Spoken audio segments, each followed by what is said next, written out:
Hello guys, Gita ഗോവിന്ദത്തിൻ്റെ പുതിയ episode റിവ്യൂയിലേക്ക് സ്വാഗതം. അങ്ങനെ അവർണിക ഫംഗ്ഷൻ്റെ കാര്യങ്ങളെല്ലാം പറഞ്ഞു കഴിഞ്ഞിട്ട് പറയാണ്, ഓ ഇതൊക്കെയല്ലേ ഇവിടെ നടന്നത്. എന്നിട്ട് അവർണിക പറയാണ്, കിഷോറിൻ്റെ കയ്യിൽ നിന്ന് ഞാൻ വീഡിയോ എടുക്കാൻ നോക്കി, പക്ഷേ രാധികാമ്മയുടെ വീഡിയോ മാത്രമേ കിട്ടിയുള്ളൂ, സുവർണയുടെയും വരുണിൻ്റെയും കിട്ടിയില്ല. അപ്പോഴേക്കും നമ്മുടെ ഗീതു പറയാണ്, അത് മിക്കവാറും കിഷോർ വിളിച്ച് രാധികാമ്മയോട് പറഞ്ഞു കാണും. അതാ രാധികാമ്മയ്ക്ക് ഇപ്പം എന്നെ പഴയതുപോലെ പേടിയൊന്നും ഇല്ലാത്തത്, ഞാൻ പറയുന്നൊന്നും അവരങ്ങ് ഉൾക്കൊള്ളാത്തതെന്ന് പറയുവാണ് കേട്ടോ. അപ്പോൾ അവനെ പറയുന്നുണ്ട്, ഞാൻ ശ്രമിക്കുന്നുണ്ട് ബാക്കി വീഡിയോയും കൂടെ എവിടെയെങ്കിലും കരസ്ഥമാക്കാൻ, അതവിടെ വേറെ എവിടെയോ അവൻ സൂക്ഷിച്ചിട്ടുണ്ടെന്ന് എനിക്ക് ഉറപ്പാന്ന് പറയുവാണ്. എന്നിട്ട് ഇവരിങ്ങനെ സംസാരിച്ചുകൊണ്ടിരിക്കുന്ന സമയത്ത് അജാസ് ആ വഴി പോവുകയാണ് കേട്ടോ. അപ്പോൾ അവനെ പറയുന്നുണ്ട്, ഈ അജാസ് പോലും അറിയാതെ അജാസിനെ ഉപയോഗിച്ച് ഞാനിപ്പോൾ അവനെതിരെ ഓരോ മൂവ്മെൻറ്റ് നടത്തുവാണ്. എൻ്റെ അച്ഛൻ്റെ സ്വത്തും കൂടെ അവന് നേടിയെടുക്കാനുള്ള പദ്ധതി, അത് ഞാൻ സമ്മതിക്കില്ല എന്ന് പറയുമ്പോൾ ഗീതു പറയുന്നുണ്ട്, അതിനൊരു സൂപ്പർ ഐഡിയ ഉണ്ട് ഇക്ക, ഞാൻ പറഞ്ഞാൽ കേൾക്കും, ഇക്ക ഇങ്ങോട്ട് വരട്ടെ, ഞാൻ പറയാമെന്ന് പറഞ്ഞ് ഇക്കയോടും അവരുടെയോടും കൂടെ ഐഡിയ പറഞ്ഞു കൊടുക്കുകയാണ് കേട്ടോ. ആ സമയത്ത് നമ്മുടെ കിഷോറിൻ്റെ വീട്ടിൽ കിഷോറിൻ്റെ അമ്മ പറയാണ്, കുഞ്ഞുണ്ടാവാൻ വേണ്ടി അമ്പലത്തിൽ നല്ല പൂജ ചെയ്യാൻ പറഞ്ഞ അവളെന്നെ പറഞ്ഞു വിട്ടേക്കുക, പക്ഷെ തീപ്പെട്ടിക്കൊള്ളിയും വെടിമരുന്നും കൂടെ എങ്ങനെ അടുപ്പിച്ച് വെക്കുന്നേ. അജാസ് വന്നിട്ടുണ്ട് ഇവിടെ, അതാ ഞാൻ നിന്നെ പെട്ടെന്ന് വിളിച്ചു വരുത്തിയേ, നീ അകത്ത് ചെന്ന് രണ്ടെണ്ണത്തിലോട്ട് ഓരോന്നും കൊടുക്ക്, ഇന്ന് ഇവിടെ ഇതിനൊരു തീരുമാനം ഉണ്ടാക്കണം എന്ന് പറയുകയാണ്. അപ്പോൾ കിഷോർ പറയാം, ഇന്ന് ഒരാളുടെ ശവം കൂടെ വീണിരിക്കും, അത് ഉറപ്പാന്ന് പറഞ്ഞ് അകത്തോട്ട് കയറുവാണ് കേട്ടോ. അപ്പോൾ കിഷോർ വരുന്ന കാണുമ്പോഴേക്കും നമ്മുടെ അവർണികയും അജാസും കൂടെ ഇത് പറഞ്ഞ പോലെ ആക്ടിങ് തുടങ്ങുവാണ്. അപ്പോഴേക്കും അവർണികയോട് അജാസ് പറയാണ്, അജാസ് പറയാണ്, അവർണിക എന്നെ ചതിച്ച പാർട്ട്ണർ ആരാ ബിസിനസ്സിൽ, എന്നോട് പറ, ഞാൻ ഇന്ന് അവൻ്റെ കാര്യം തീരുമാനമാക്കും, അവനെ ഞാനങ്ങ് തട്ടിക്കളയാം, എനിക്കിതൊന്നും വലിയ പ്രശ്നമല്ല എന്ന് അവർണികയ്ക്ക് അറിയാമല്ലോ എന്ന് പറയുമ്പോഴത്തേക്കും അജാസിനെ ആശ്വസിപ്പിച്ച് അവർണിക പറയുകയാണ്, അതൊന്നും വേണ്ട അജാസ്, നമുക്ക് നോക്കാം, കൊലപാതകം ലാസ്റ്റ് ഇതാണല്ലോ എന്ന് പറയുമ്പോഴേക്കും അജാസ് ഒന്നും അറിയാത്ത പോലെ കിഷോറിനെ കാണുമ്പോൾ, ആ കിഷോർ വന്നോ, കിഷോർ വാ ഇവിടെ വന്നിരിക്കുക, നമുക്ക് സംസാരിക്കാം, ഞാൻ നിങ്ങളുടെ ഫാമിലിക്കാരൻ തന്നെയായിരുന്നു പറഞ്ഞുകൊണ്ടിരുന്നത്, ബിസിനസ്സിൽ ഏതോ ഒരു പാർട്ട്ണർ ചതിച്ചു എന്ന് അവർണിക പറഞ്ഞു, കിഷോർ ഇതെന്താ എന്നോട് നേരത്തെ പറയാത്ത, ഇതിൽ തീരുമാനം ഉണ്ടാക്കാമായിരുന്നല്ലോ എന്ന് പറയുമ്പോഴത്തേക്കും അവർണിക ഒന്നും അറിയാത്ത പോലെ അവിടെ ഇരിക്കുകയാണ് കേട്ടോ. ഇതൊക്കെ കേൾക്കുമ്പോൾ കിഷോറിനെ പറ്റിയാണ് പറയുന്നതെന്ന് ഓർത്ത് കിഷോറിന് ചെറുതായിട്ട് ടെൻഷനൊക്കെ ആവുന്നുണ്ട്.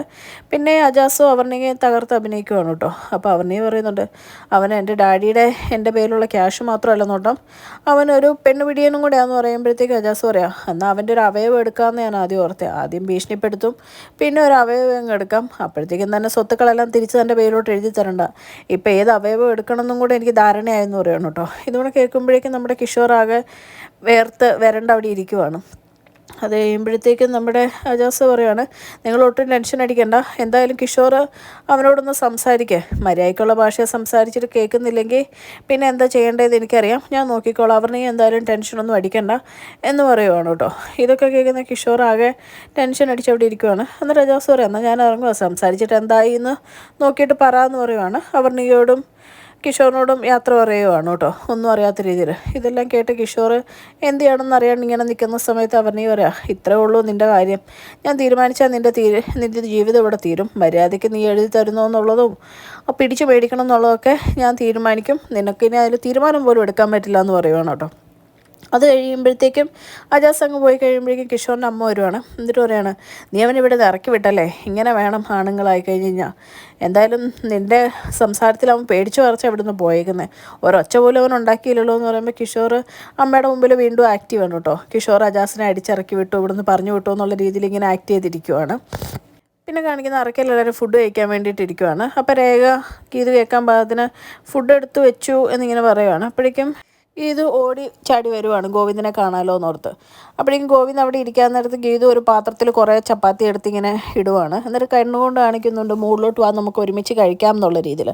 അപ്പം ഈ ഗീതു വിളമ്പി കൊടുക്കുക ഗോവിന്ദനും ഓർത്ത് രാധികാമ്മ പറയുന്നുണ്ട്, രേഖ നീ വിളമ്പി കൊടുക്കുക, ഇവള് വിളമ്പേണ്ട കാര്യമില്ല എന്ന് പറയുമ്പോൾ മോള് പറയുവാണ്, അതൊന്നും വേണ്ട, അവർക്ക് സ്നേഹമുള്ളതുകൊണ്ടല്ലേ ചേച്ചി ഓടി വന്ന് ഗോവിന്ദേട്ടനെ വിളമ്പി കൊടുക്കാൻ വേണ്ടി ചേച്ചി തന്നെ വിളമ്പട്ടെ എന്ന് പറയുവാണ്. അപ്പോൾ രാധികാമ്മ പറയുന്നുണ്ട്, എന്നാലും എന്താ, ഗോവിന്ദ വിളിച്ചിട്ടൊന്നും അല്ല അവൾ വന്നേ, കോൺട്രാക്റ്റിലാവുമ്പോൾ ഇത്രയൊക്കെ തന്നെ ധാരാളം എന്നിങ്ങനെ പറയുകയാണ്. എന്നിട്ട് ഗീതു ഫുഡ് എടുത്തിട്ട് അങ്ങ് പോവാണ് കേട്ടോ. ഗീതു ഇത്രയും ചപ്പാത്തി എടുക്കുന്ന കണ്ടിട്ട് നമ്മുടെ കാഞ്ചന മനസ്സിൽ ചിന്തിക്കുക, ഇത്രയും ചപ്പാത്തിയൊക്കെ കഴിക്കുമോ, എന്നിട്ടെന്താ ശരീരത്ത് പിടിക്കാത്തത്, ഞാനിത് ഇത്രയും കഴിക്കാഞ്ഞിട്ട് പോലും ഇരിക്കുന്നത് കണ്ടില്ലേ എന്നൊക്കെ ഇങ്ങനെ ചിന്തിക്കുവാണ്. അത് കഴിയുമ്പോഴേക്കും ഇതിങ്ങനെ ഗോവിന്ദനെ നോക്കി കണ്ണുകൊണ്ട് ഓരോന്ന് കാണിക്കുന്ന കാണുമ്പോഴത്തേക്കും രാധികാമ്മ പറയുക, ഒരുപാട് വെള്ളം ഇറക്കണ്ട എന്നിങ്ങനെ പറയുകയാണ്. അപ്പോഴത്തേക്കും കാഞ്ചനിക്കുക, വെള്ളം ഇറക്കണ്ടെന്നോ, അല്ല വെള്ളം ഇങ്ങനെ എടുക്കുക, കുടിക്കട്ടെ, ഇത് തീരാറായി എന്ന് പറഞ്ഞതെന്ന് പറയുകയാണ്. അപ്പോൾ ഗീതുവിന് മനസ്സിലാവുകയാണ് കേട്ടോ, ഗീതുവിനോട്ട് കൊള്ളിച്ചതാണ്. ഗീതു ഫുഡും കൊണ്ട് പോവുകയാണ്, വീണ്ടും കണ്ണുകൊണ്ട് കാണിക്കുന്നുണ്ട് മുകളിലോട്ട് വന്ന്. അപ്പോഴേക്കും ഗോവിന്ദൻ നൈസായിട്ട് അവിടുന്ന് എനിക്ക് വിശക്കുന്നില്ല എന്ന് പറഞ്ഞ് എഴുന്നേക്കാൻ നടക്കുമ്പോഴേക്കും രാധികാമ്മ പറയാം അവിടെ ഇരിക്കടാ കഴിച്ചിട്ട് പോ, വിളമ്പി കൊടുക്കുവനെന്ന് പറഞ്ഞ് ഫുഡ് വിളമ്പുവാണ് കേട്ടോ. അങ്ങനെ മനസ്സോടെ നമ്മുടെ ഗോവിന്ദ് അവിടെ ഇരുന്ന് ഫുഡ് കഴിക്കുവാണ്. ഗീതു മുറി വെയിറ്റ് ചെയ്തിരിക്കുവാണ്. എന്താ വരാത്തെ, രണ്ടുപേർക്കുള്ള ഫുഡ് എടുത്ത് ഞാൻ നോക്കിയിരിക്കുക, ഇപ്പോൾ വരുമായിരിക്കും എന്നൊക്കെ ചിന്തിക്കുവാണ്. ആ ഫുഡ് കഴിച്ച് കൈയൊക്കെ കഴുകിയിട്ട് നമ്മുടെ ഗോവിന്ദ് പയ്യെ മുകളിലോട്ട് ചെല്ലുവാണ് കേട്ടോ. മുകളിലോട്ട് ചെല്ലുമ്പോൾ രഞ്ജു അവിടെ ടി വി കാണുവാണ്. അപ്പോൾ നൈസായിട്ട് രഞ്ജുവിനോട് ചോദിക്കുന്നുണ്ട്, ഗീതുവിനെ കണ്ടായിരുന്നോ, ഇങ്ങോട്ട് ഫുഡും കൊണ്ട് വന്നു, ഇവിടെ ഇരുന്ന് കഴിക്കാനാണെന്ന് ഞാൻ ഓർത്തതെന്ന് പറയുമ്പോഴേക്കും രഞ്ജു പറയുന്നുണ്ട് എന്തായാലും ഈ വഴിക്ക് വന്നിട്ടില്ല, ചിലപ്പോൾ പ്രിയയുടെ മുറി കാണുമായിരിക്കും എന്ന് പറയുകയാണ് കേട്ടോ. അപ്പോഴത്തേക്കും ഗോവിന്ദ് അല്ല ഞാൻ ഒന്നുമില്ല, ഞാൻ ചുമ്മാ ചോദിച്ചെന്നേ ഉള്ളൂ എന്ന് പറയുമ്പോഴേക്കും രഞ്ജുവിന് ഇതൊക്കെ കാണുമ്പോൾ ചിരി വരുവാണ്. രഞ്ജു പറയണം ശരി നടക്കട്ടെ എന്ന് പറഞ്ഞ് ഗോവിന്ദിനെ കളിയാക്കി രഞ്ജു ഇങ്ങനെ ചിരിച്ചുകൊണ്ടിരിക്കുന്ന കാണിച്ചുകൊണ്ടാണ് കേട്ടോ ഇന്നത്തെ എപ്പിസോഡ് അവസാനിക്കുന്നത്. ചാനൽ ഇഷ്ടപ്പെട്ട ലൈക്ക് ചെയ്യാനും സബ്സ്ക്രൈബ് ചെയ്യാനും കമൻറ്റ് ചെയ്യാനും മറക്കരുത്.